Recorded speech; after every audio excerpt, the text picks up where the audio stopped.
arrested in connection with Thursday's firebomb attack. An AirAsia jet disappears en route to Singapore with 162 on board.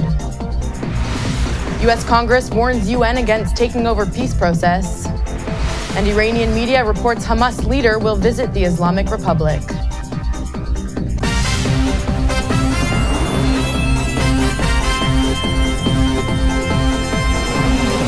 Shalom and welcome to the Jerusalem Post News. Today is Sunday, December 28th, and here are your top stories. According to an Israeli security official, 2 men responsible for last week's firebomb attack in the West Bank were found among 12 men arrested overnight near Kalkilia. The Shin Bet said the 2 are subject to investigation by the Israel Security Agency.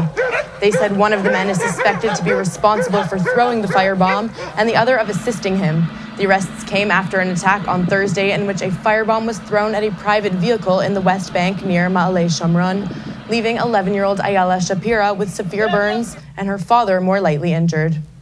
An AirAsia flight with 162 people on board lost contact with air traffic control this morning.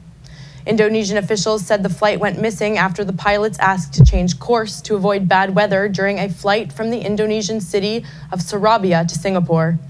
Officials also said Indonesia AirAsia flight QZ8501 and Airbus 320 lost contact with the Jakarta Air Traffic Control Tower at 6:17 a.m. and no distress signal had been sent. The airline and the Indonesian Air Force said the search and rescue operation has been launched, and Singapore has activated its Air Force and Navy to assist in the search.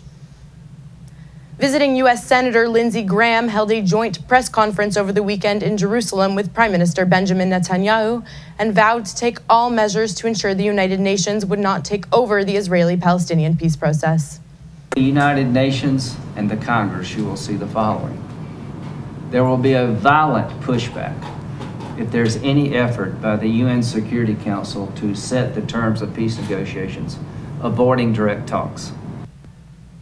Graham, a staunchly pro-Israel senator whose name has been thrown in the mix as a possible 2016 presidential contender, also said that any effort by the French, the Jordanians, or anyone to avoid direct negotiations between the Israelis and the Palestinians over the peace process would face, quote, violent backlash. Iranian media reported over the weekend that Hamas leader Khaled Mashal is reportedly set to visit the Islamic Republic. The Iranian deputy foreign minister told Fars news agency of the impending trip by the Qatar-based Hamas leader, but refrained from announcing a set date.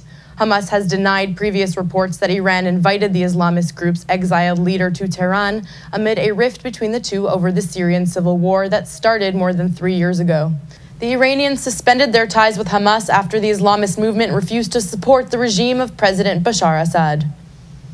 And that's all for today. Don't forget to go to JPost.com and check out our Facebook page for more on these developing stories. Until tomorrow, shalom from the Jerusalem Post Studio.